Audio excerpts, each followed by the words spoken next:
Hello everyone, and welcome back to episode 4 of What If Izuku Midoriya, well in this case, Brick, was cinderblock.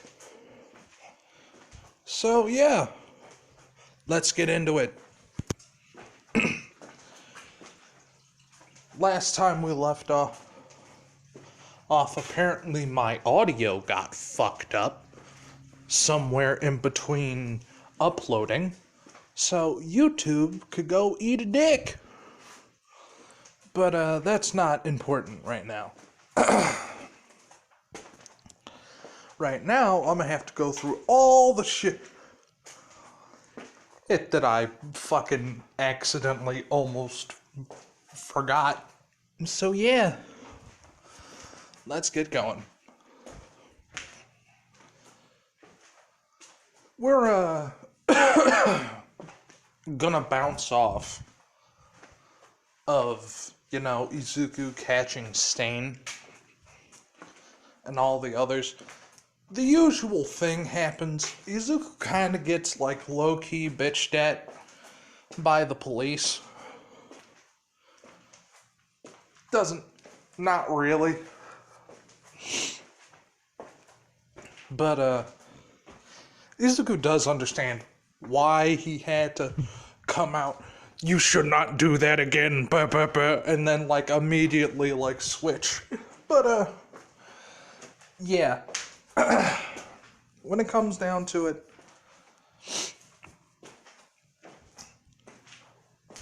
that kind of goes to canon. Except for Izuku kind of bitching out Ida because he's fucking stupid. But yeah, time for final exams. Damn. Whew. Got phlegm today. Huh. But yeah. When it comes down to Izuku and his final examination, I'm gonna switch 2 people out. Well, 1 person out of 2 teams. Instead of Izuku being with Bakugo, Sugar Rush dude is, and Deku's gonna be with Kirishima. And if we all remember, Kirishima had to fight Cementos. And, oh my god, like, I'm sorry, I can't say his name with a straight face because he sounds like an off-brand Mentos. Like, that or it's just like Sorestos, like some weird shit. But, yeah. Anyway, back to the what if. Because Katsuki's gonna be hard-headed, still gonna get his ass beat. Now let's focus to the real interesting portion. Because Izuku just kind of cancels out Cementos' powers. Because they have the same ability. So, like, when Cementos starts trying to, like, do what he would do in canon to Kirishima and Izuku, Kirishima is told not to punch anything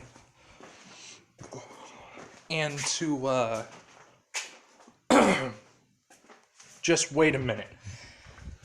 As Izuku begins having, like, this equivalency of a power clash with Cementos, and Izuku somewhat overpowering him, and, like, keeping all of the usual cement shit, like, not there. But since Izuku's lack of experience with the quirk, Cementos is eventually, like, able to, like, sacrifice control for just brute power and just rush through Izuku, kinda. So, when it comes down to it, that was enough for Kirishima to get up close to him and levy a hook. But, Kirishima kind of gets slapped. I'm not... Kirishima gets hit really hard. Like, really hard in the teeth, and he just goes to sleep. Big old concrete pillar comes out of the left side of Kirishima, hits him in the temple. His ass is done. But, now it's gonna be interesting. Bastard son versus father. He doesn't know that he's his father. He's like 50-50 on if that's his son. Because he is unable to figure out, like, find out where his, like, the girl who he slept with at the time is. So, yeah. So, Izuku, focusing still on his power, and specifically on the control aspect, and to hide something that he is doing as he's getting encased in concrete. Right, and it's just adding layers on layers on layers. To the point where Cementos can't see him, but he doesn't know what he's doing. He doesn't sense Izuku doing anything to the concrete around him. Or at least so he thinks.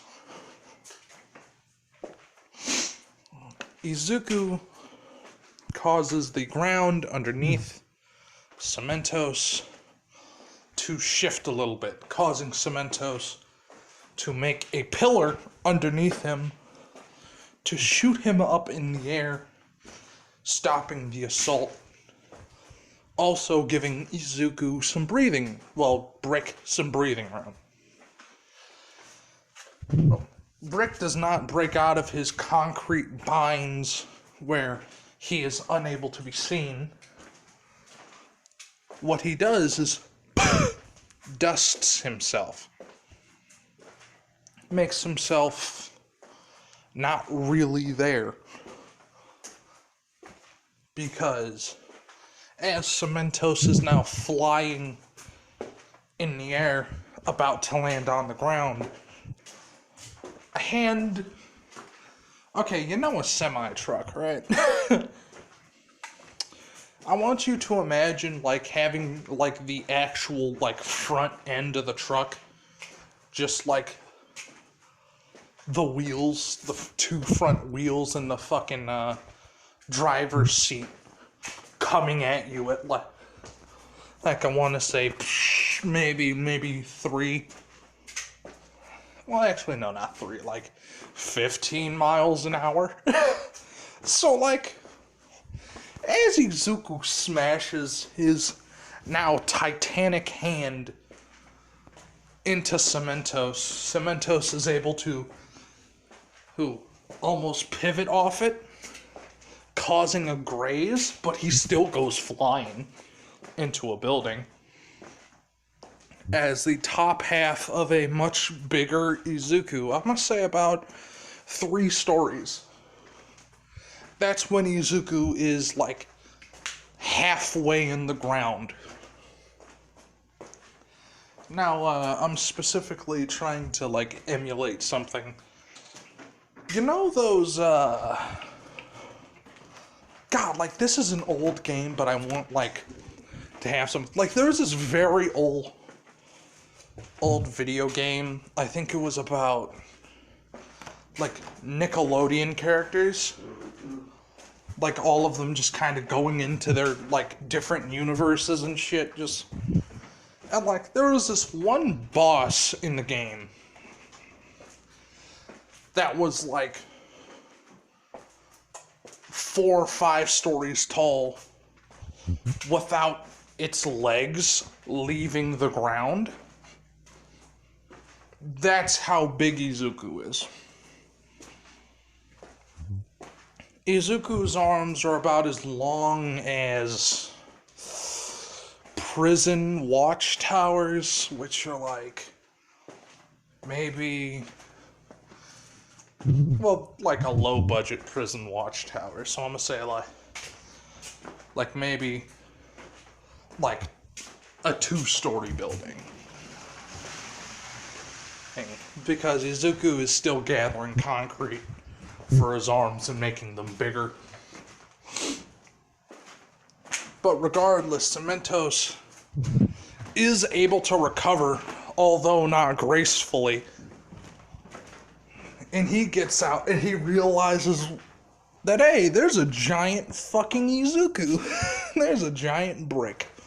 There's just very large, very, very skitty man. And made out of stone. That is like moving. And from the hips, just kind of like pushing through the ground towards Cementos. And like small spikes are shooting out of Izuku's chest. They're blunted, but they're still like shooting out of Izuku's chest like with fairly fast speeds. And Cementos puts up a cement wall in front of him. That shit breaks because of the sheer amount of them. And he kind of gets like, he doesn't get stabbed with them, but like they're like hitting him. And Cementos realizes, oh, these aren't sharp, or I would be dead. Like, and it's apparent that, like, Izuku isn't really trying that much. He is moving towards him at a slow pace, but he isn't trying that much. Why? Because, like, and you're probably wondering, how can Izuku do this? Simple. While Cementos was, covering him in concrete, he was going underneath Cementos's, power output, using his control to hide what he was doing to Cementos's perspective and make a giant fucking version of him that could bust out of the ground. So, like, to be honest, Izuku and Cementos' fight goes on longer than, like, most. Because of Cementos' raw capability and power, and Izuku's, like, extreme strength that could, to be honest, probably squash the fuck out of All Might if he got, like, just slapped with him.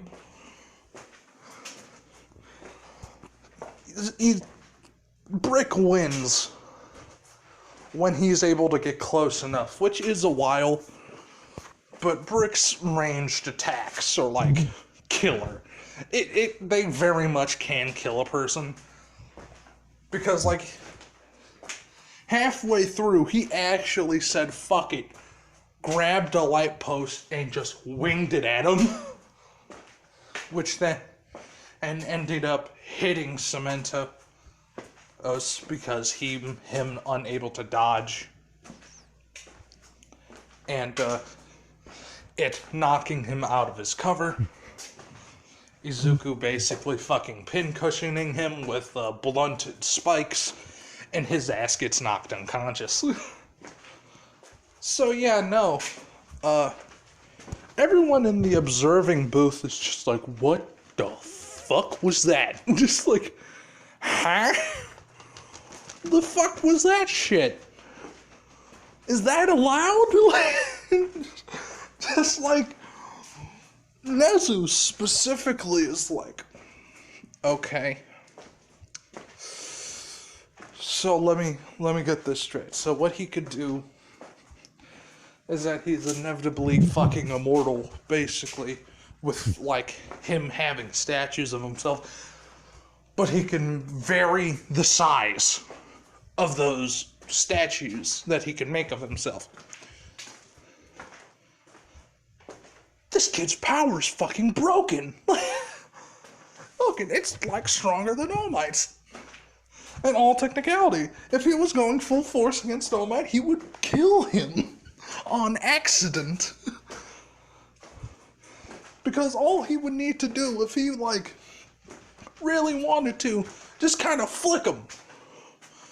And the entire top half of his body would no longer be attached to his hips. Jesus Christ. Just like a god damn. Ugh. Just, ugh. Nezu fucking scared and in awe of Izuku's capabilities. But, after that, we all know what would happen. The eventual meetup of Mirio meeting Class 1A, same with the Big Three, and the sparring match. Oh, this is gonna be weird. So, I'm not gonna lie to you, Kirishima put up more of a fight in this one than in canon, because Izuku trains sometimes with Kirishima, because they're homies. But, in all reality, Mirio can't really do anything to Izuku. Like, because the floor is made of tiled concrete in that room, at least that raised platform is, and, what I do remember of Mirio's capability sure as shit does not give him super strength. So, what ends up happening is, like, Mirio lands a lot of hits on Izuku. And, like, Mirio's the one getting hurt. Not Izuku, Mirio is, because Izuku made his arm, like, his body, just spiky. Now, not spiky enough for, like, oh, he's gonna cut himself if he punches this. No, it's just gonna hurt like hell. If you punch, like, I want you to imagine to punch the corner of a brick, right? And that shit getting in between your knuckles. That's how you break bones. That's how you break your fucking hand. So, like, after, like, a while of that, Izuku's just standing there and he's like, okay, I know two things now. We cannot... What the fuck is that noise? Jesus Christ. Okay. But, what ended up happening was pretty, interesting, because since Mirio could not hurt Izuku, matter of factly, Mirio was getting hurt by touching Izuku with his punches. Like, he was just like, I think I broke my pinky. Fuck. Because Izuku didn't throw a punch at him. Like, and Izuku just flat out says, I physically can't hit him. And it's like, I mean, of course you can. You're just gonna have to time it, Mirio says, smiling. And he's like, no, you don't understand. I punch too slow. I know my capabilities. This is the best I could do. Me standing here is gonna do more damage. Damage if, like, I can't hit you. He's like, I haven't even been going full bore yet. He's like, oh, really? I haven't even been moving. Go full bore. Or, which, Aizawa's like, I can't tell if he's lying. And he's not talking about Mirio. He's talking about Izuku, because, like, Aizawa knows how, like, very, like, Izuku kinda lazy. And it's like, granted,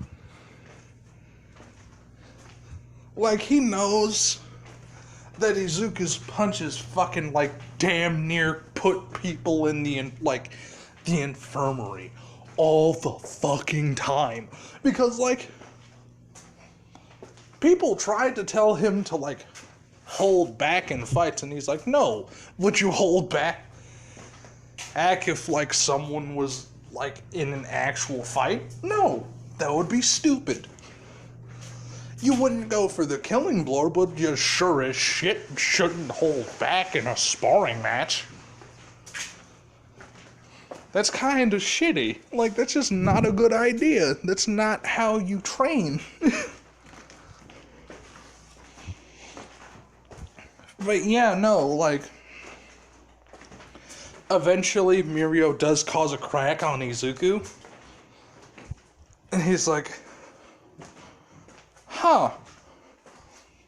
And when that happens, Izuku is actually distracted. Well, according to Mirio, he is. He really isn't. Mirio tries to do the eye pokey thing. What he didn't expect Izuku to do is to step into it. And his arm went through, he realized something. He didn't move a fucking inch other than that first step. And then he just feels something collide in his ribs as he was about to punch Izuku in the head. That's Izuku's hand. That just hit him in his ribs. So, as Mirio gets sent to the floor, because Izuku was, like, actually ready to, like, alright, I know he's not going to be able to fucking dodge when he goes for a punch. And this man needs to breathe eventually, so I'll just wait. So, when Izuku just kinda hits him, his hip's broken. I don't know what else to say. Like, his hip's broken, his leg is dislocated from his hip, and, like, 2 ribs have slight fractures, and, like, as Mirio hits the ground, he sprains his knee. Like, he just... Izuku's cause and effect is out-fucking-rageous. He could just sleep. Just, like, not in the mood. Like, Izuku is a walking fucking vibe check. That's basically what he is. He's a walking, emotionless vibe check. And if you don't got the right vibes, he'll slap the fuck out you. But, yeah, no. After, like, Mirio has to give up because, like, his hip's broken. Like, his hip's broken. He's, like, pretty sure, like, his knee, his opposite knee is fucked from hitting the ground as well. So, like, Izuku, after that, he's like, okay. He just kind of blinks a couple times, like, huh. Like, he's just kind of looking at his hand, and he's like, trying to, like, keep it noted, don't punch people that hard unless you want the fight to end, like, extremely abruptly. Like, and, like, I was looking at him, and he's like, he could have hit him the entire fucking time. He could have hit him the entire fucking time. Like, and that's when Aizawa realizes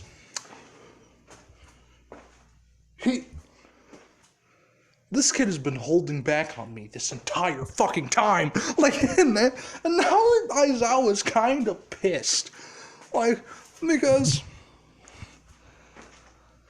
when he realizes, oh shit, Izuku's holding back, and he's still doing that. He's still doing that much to people. He's just fucking people up really bad. And then he realizes, this kid's stronger than he even lets up. What the fuck? like, now he's thinking, yeah, no, this kid right here, number one, guaranteed. Like, dude, hands down, no question. This kid probably doesn't really age. He's gonna be fine. Like, just, peh. It's good. But, all in reality. Sorry. Had to pop my knuckles. But, yeah, no. After that, they go to the training camp. And I might be getting things out of order. Deal with it. But, yeah, Izuku doesn't fit on the bus, so, like, I'm gonna say, like, a day later, like, Izuku gets, like, held back from, like, in class from Aizawa, and he's like, since we physically can't, like, transport you anywhere, like, I'm gonna give you a map to, like, get to the place that we're gonna be going in a couple days. He's like, yeah, okay. Cool. So, like, when Izuku realizes that, oh shit, I'm going on, like, a camping trip, I'm gonna get more cement. Like, because he doesn't really know, like, what to do. Like, he just, like, gets, like, I want to say, like, a lot of cement. Because he's like, we're going on a camping trip. We're going in the woods. Let's see where we're going. He opens up the thing, and it's right next to his, like, tiny little house that he made in the woods, like, for when he was training to get into UA. He's like, oh, shit. That's cool, we're right next to it. I still got this cement. Now what, fuck it, I'll just add to it, it's fine. But, what Izuku ends up doing is, like, while he's, like, at the store getting cement, he's like, you know what? Fuck it, I'm gonna go somewhere. So he's, like, he goes to, like, a movie theater, because I'm gonna say, with, like, flat out honesty, if quirks like, who the fuck was it? Sludge villain dude exist, and, like, other people with quirks that actually fucking straight up cause disabilities, it's safe to assume that Izuku is able to, like, get a chair in a theater. So where does he go for this? The mall. Because he wanted to watch that new Jurassic Universe movie. Yes, we're going there. Deal with it. Anyway, just let the series die, damn it. But, yeah. So, when Izuku gets there, like, unknowing to him, some guy in a hoodie is following. And it's like, hey, you're the kid from the sports festival. Just, like, walks up behind Izuku. And Izuku, like, looks down, because he never seen Shigaraki before. Ever. So Shigaraki doesn't have to play, like, weird until, well, not weird, but, like, you know what I mean. like, be hostile. I'll immediately, because he hasn't seen him. So, like, Izuku and Shigaraki are talking. Shigaraki and Izuku realizes, we have good taste in video games.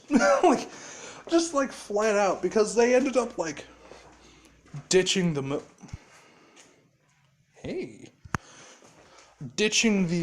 movies afterwards and like went to the arcade. Izuku shrank himself down so he could like actually play an arcade game, which it's been a while, but he's still pretty good. So like him and Shigaraki are talking this entire time. Now Shigaraki kind of forgot what he was doing. Like straight up just like forgot why he had Korigiri bring him there. So like as Izuku leaves the arcade after staying later, and Shigaraki, he just leaves and he's like, wait a minute, fuck! Like, and then he like starts looking for Izuku. He can't find him.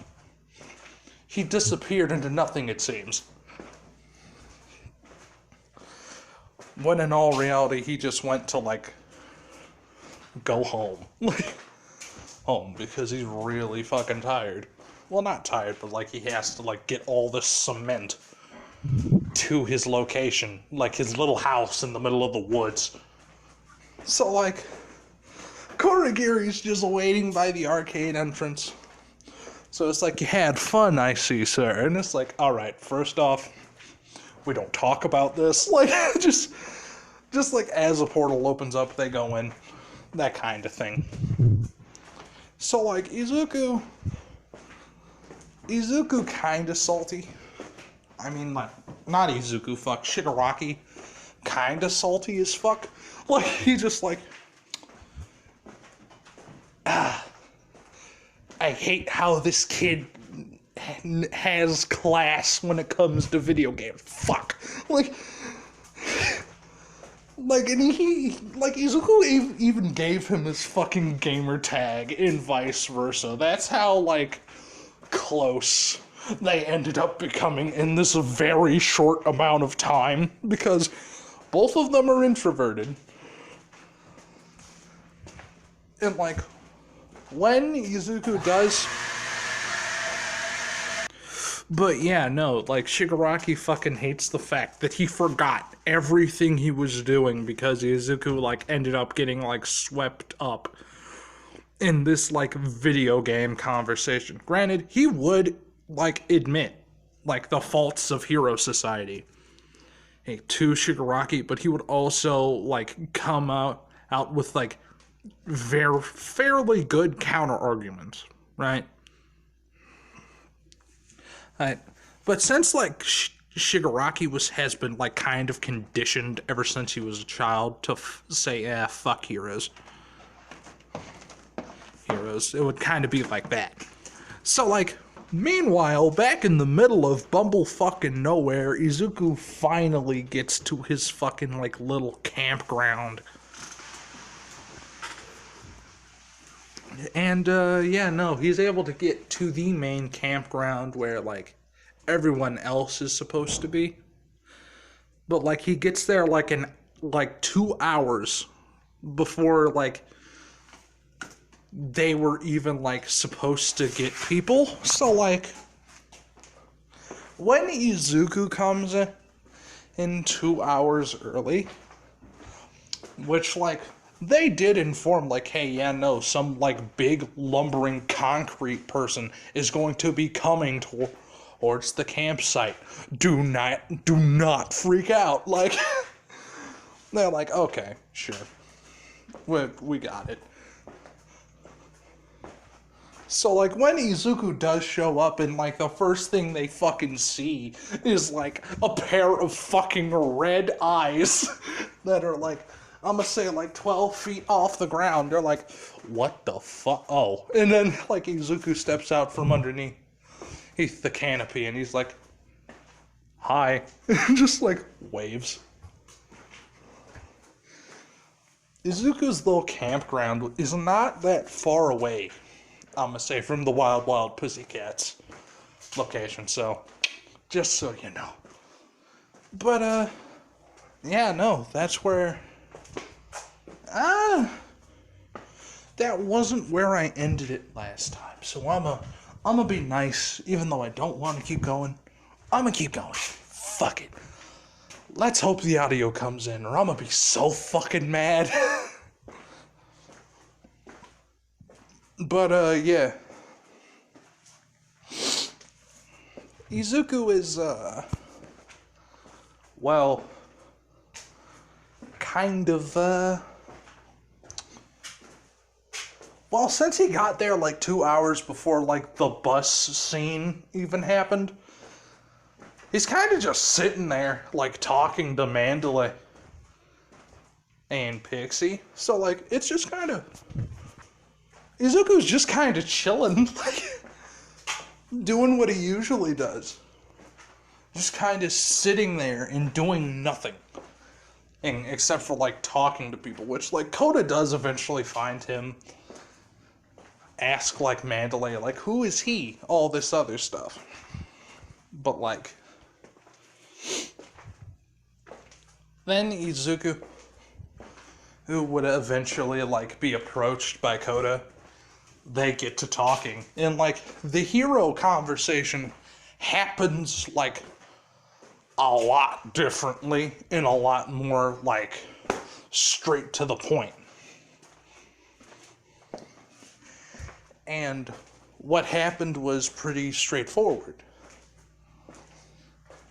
When Koda says something bad about Heroes, Izuku listens, thinks, and replies with something not really like high or low, just like mellowed out voice. Like, usually that would start a slight argument with people like Pixie Bob and the other heroes. But like Izuku's like, this is a kid, he probably like doesn't know much. So then when Koda like and Izuku begin talking, he eventually learns about Koda's parents from Koda and not Mandalay.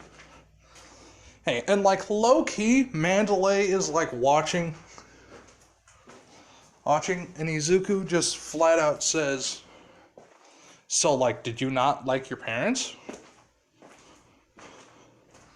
And it's like, no, it's just, like, it just kind of gets to like that point where Izuku lays out honest-to-God truths that Koda cannot retort with.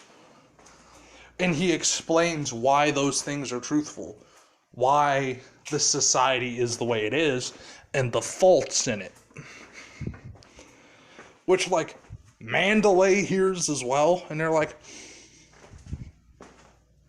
why is he telling him all this? Like, and it eventually would wrap up to, like, Izuku saying, life is not fair. Life will never be fair. I never knew my mother. I never knew my father. I worked. And I worked until I got to where I am, which is eventually me going to help people. Because, granted, the only reason I'm doing this, other than, like, recognition and money, is to help people. Because, like, granted, you could do all this other stuff with your quirk, but there will always be bad people. And there has to be people to combat those bad people. Right? And there would be things such as like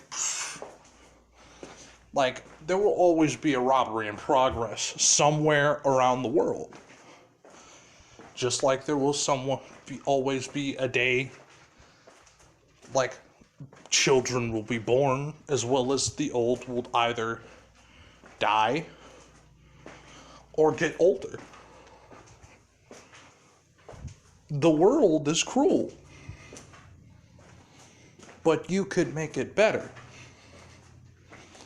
What is important about you and how you want to help the world is your choice. You don't have to follow in your parents' footsteps, and that's the beautiful thing about life. You could go a different path. You could do anything you want, as long as it's morally just. Even if it's sometimes not morally just, but it's the right thing to do. In this situation, sometimes you will have to make those bad decisions because they're the only good decisions that you will have. Because, for instance, if you like someone and they say, "How do I look in this dress?" Right? Let's just say that. And they say they like this dress. They like the way it looks on them. What do you think? To you, it looks terrible. Would you tell a lie or would you be truthful? Me, personally, I would tell a lie. And say, "Hey, you look very nice." Now, if I told the truth in that situation, that had a possibility of hurting her feelings, stuff like that. And so sometimes lying is good, but and you take something from someone and you lie about it, that's bad. You understand what I mean? Sometimes there will be things that you will have to do that is good and bad both ways.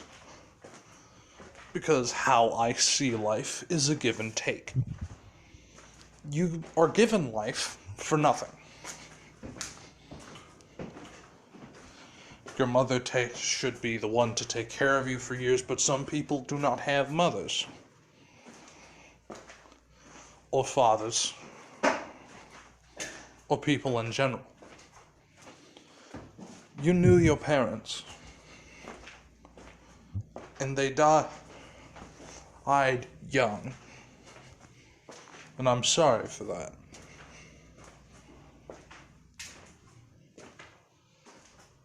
But they were doing something, they died doing something that they wanted to do. No one else's choice.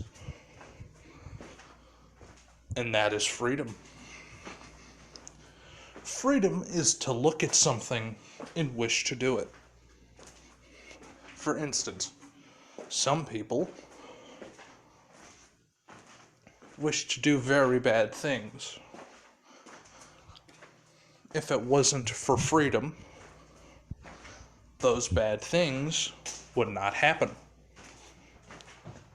Instead, they would be replaced by more bad things.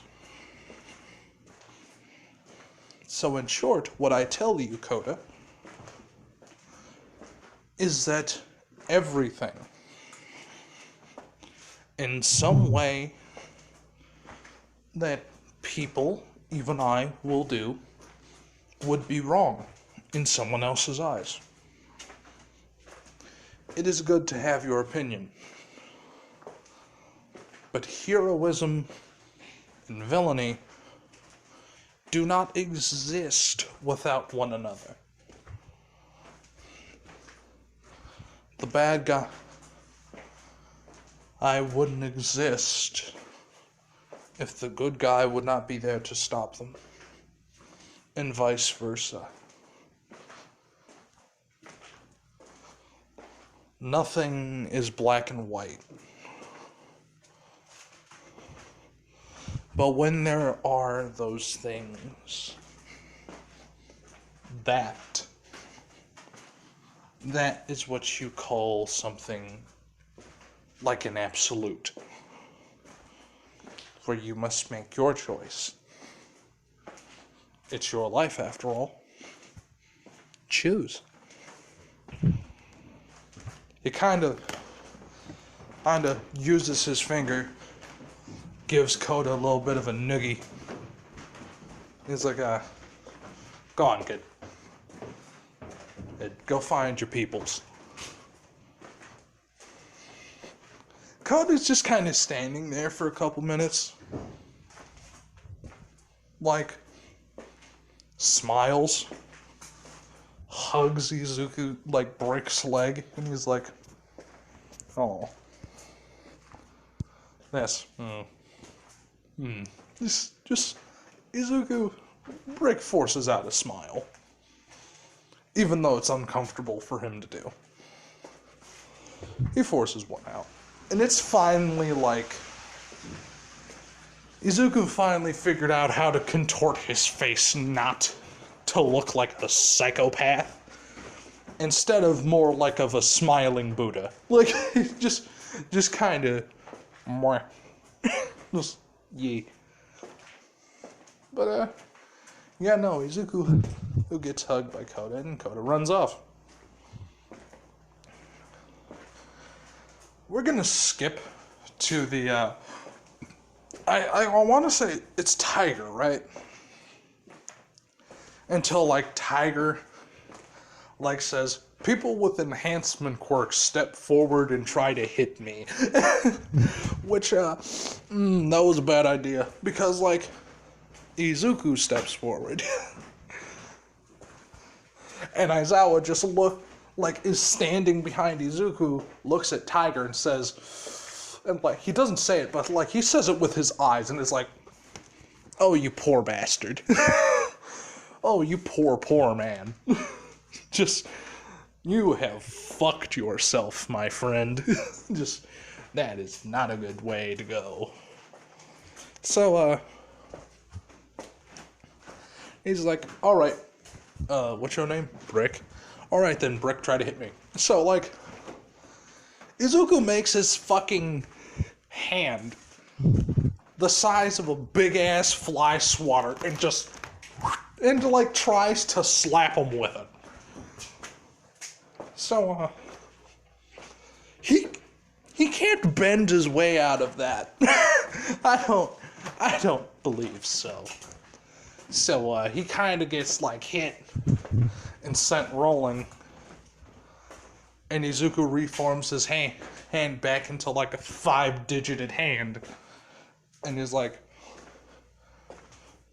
do you want to spar then? Like, what are we doing? Like, just, like, Izuku made it look so fucking trivial, but, like, anyone else would have fucked that up somehow. Like, Tiger isn't hurt, but he's like, ow. That hurt my body and my pride. Like, which is like, that's how that situation goes. Yeah, no, Izuku does train. Like, and he's with Tokiyami. Like, because he literally just, like, covered the entire front end of the cave in cement. And he's like, don't worry, we'll be out in, like, a couple hours. And, like, Izuku just kind of is sitting there restraining Tokiyami in Dark Shadow, just like, man, why do you two not get along? I'm just curious. Like, why are both of you like this? And she's like, he's my quirk, and he's like, he's my person. Just back and forth, basically. One of them trying to claw Izuku's face off. Can't get his arms free. And the other's just trying to wrench control back. And, like, Izuku accidentally almost, like, keeps him there all day. Just, like, the entire day. So, like, when he hears, like, a loud thud on the door, like the cave wall that he ended up sealing, he, like, oh shit, it's probably time. So he gets up with, like, struggling Tokoyami. He made some progress. But, yeah, no, Izuku has the concrete fall away, and it's like, he missed lunch. And he's like, oh, I'm sorry, dude. He's just kind of looking at Tokoyami, which is like, like, he's just, like, not okay, because he's hungry and so fucking tired. And Izuku's like, yeah, that was... Yeah, he's tired. He needs a nap. Like, he is not okay. Like, and I'm not gonna lie to you, Izuku was also kind of sparring with Tokoyami and Dark Shadow a little bit. Tokoyami sure as shit ain't gonna be able to control it, though. But, meh, it happens still. But, yeah, no, Izuku's kind of just doing his usual thing. Just kind of training and helping people with training. So, yeah, a little bit more. When the night of the attack happens, Izuku is one of the people that are supposed to scare the shit out of people and tag people, basically getting them out. But, yeah, no, on the night of, like, the Force of Courage bullshit. But, yeah, no, Izuku, who, ended up forgetting something, had to go back.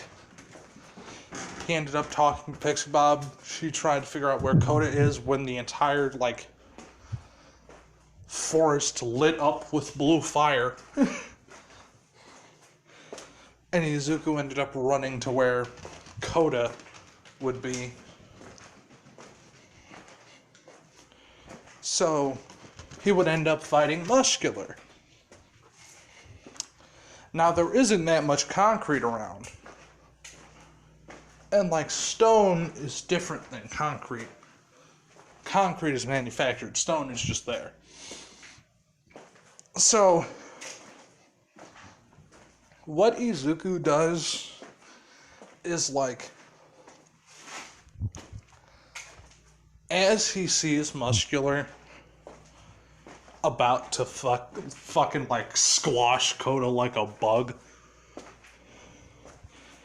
Izuku just charges at him and, like, full force, and by full force I mean 100%, not holding back a single inch, not even a centimeter or a millimeter. He fucking levels a punch directly into the face of Muscular, causing Muscular's good eye to pop out of his skull,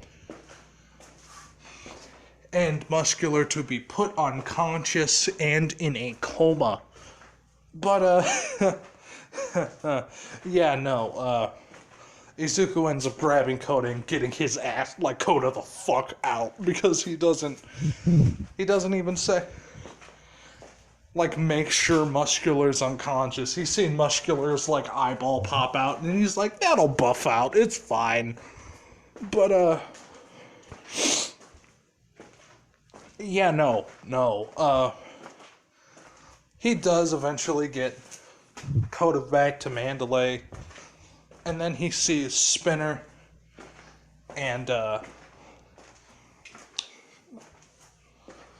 what's their name?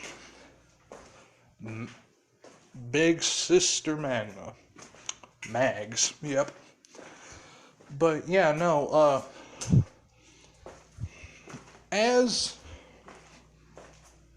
the Izuku ends up coming back down the hill with Koda. Koda ends up going back into the building. Izuku realizes, hey, there's Spinner and this other person. So, what Izuku does, runs up to Spinner and just fucking grabs him by his face. Like, he lets Spinner hit him with his swords. He's made of concrete. And he just grabs Spinner by his face and just not allow him to breathe. As this is happening, Magna ends up trying to pull him in with his magnets. Which, with their magnets, Izuku just, like, feels the pull from Spinner's sword. He looks in that direction and just starts running in it.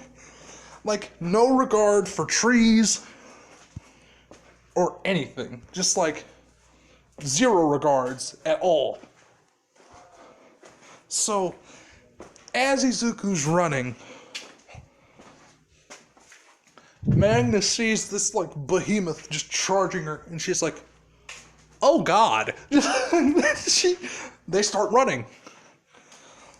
But it's too late. Izuku throws Spinner at Magna's back, causing them to get tangled up and tripped. Spinner by this point would be unconscious. And Magna and Spinner would fly into a clearing where Toga and Ochako is. And Izuku would just kind of walk out, look at, like, Magna, whose leg is broken, Spinner, who's unconscious, and then look at Toga. He just starts lumbering over to Toga. Toga, like, basically Vince McMahon walking, just in her general direction. Action. So, like, when Toga sees him, like, Izuku's kind of, like, he was posted as a stay the fuck away from him target, and Toga now understands why. Toga tries to run. Izuku grabs Magna and fucking, like, throws Magna at Toga, hitting her in the back, specifically in her backpack, causing the backpack to break and multiple of Magna's bones. But, yeah, no, as Toga hits the floor, Izuku runs over, grabs Toga, does the same thing he did with, Spinner. Just, like,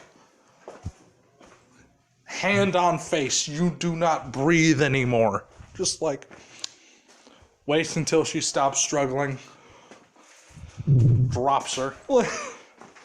Like, Izuku then proceeds to, like, pull out, like, some water out of a canteen, and rip open a cement bag that he had on his back, pour the canteen in there, and just kind of just, like, glob Magna, Spinner, and Toga up where only their heads are out.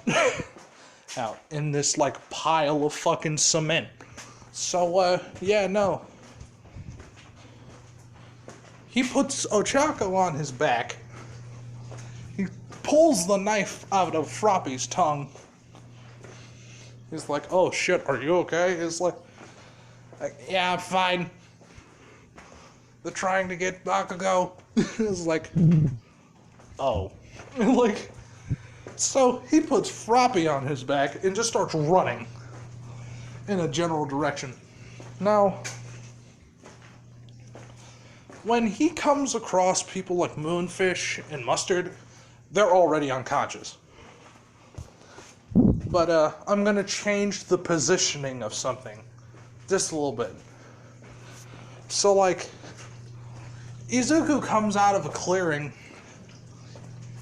You know the portal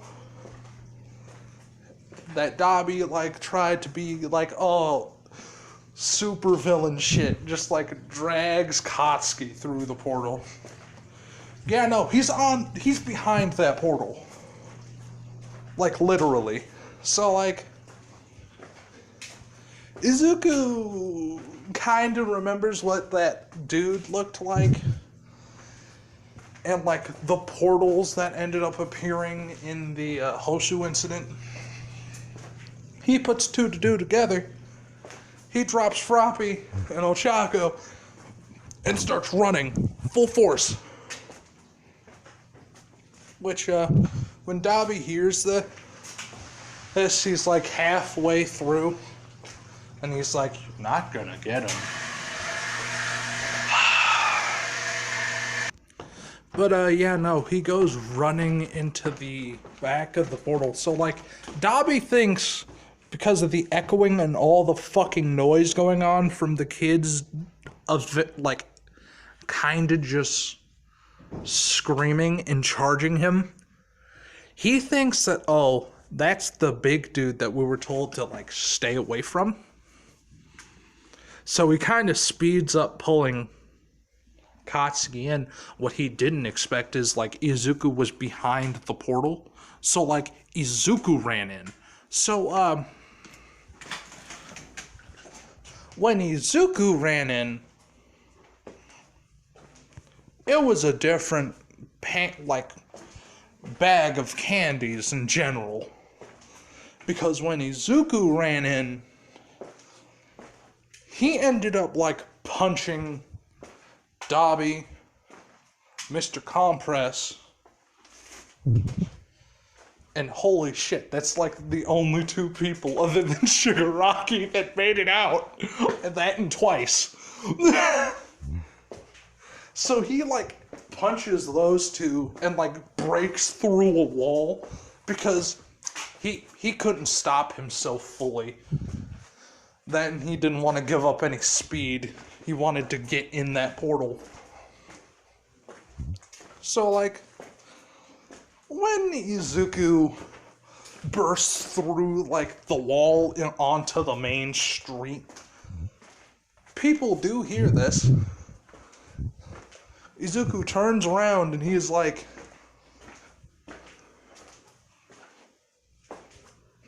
because you took Katsuki and you brought me to my own landscape, I will give you one chance. Surrender peacefully, or I will be putting you in concrete coffins, where only your mouths will be showing to above ground. So, like, Mr. Compress is unconscious. I don't know what else to tell you. He's kind of squishy, and Izuku, like, was running full speed. He wasn't really cocking his arms back, but he's one of those types of people that, like, run like the Flash does. Like, moving his arms back and forth like a crazy person. But, yeah, no. Like, Izuku ended up hitting him with, like, a clenched fist. So, like, it looked like he just punched him in the back of the head. Like, Mr. Compress is unconscious. And, like, Shigaraki got, like, his foot stepped on by Izuku. So his foot's broken. And since Dabi was holding Katsuki, like, Dabi ended up, like, slamming Katsuki's head into the corner of the bar, as well as his rib cage, which Katsuki is now going to be unconscious for significantly longer. And Dabi has a rib inside of his lungs, so Dobby coughing up some blood. And, like, everybody's hurt. And then a black foam starts to come out of all of their mouths, except for the people that did not make it back through the portal. And, a man starts to form out of that sludge. And, the rest of the League of Villains disappeared. As that was happening, Izuku didn't really waste that much time. He ended up grabbing Katsuki. He did notice the man that ended up coming out with a skull mask, and he was not happy. Clearly, probably. He had a mask on. But, yeah, that's the end of the episode. Hope all of you have enjoyed. I'm gonna rewatch this, and hopefully the audio doesn't fucking cut out. Wee!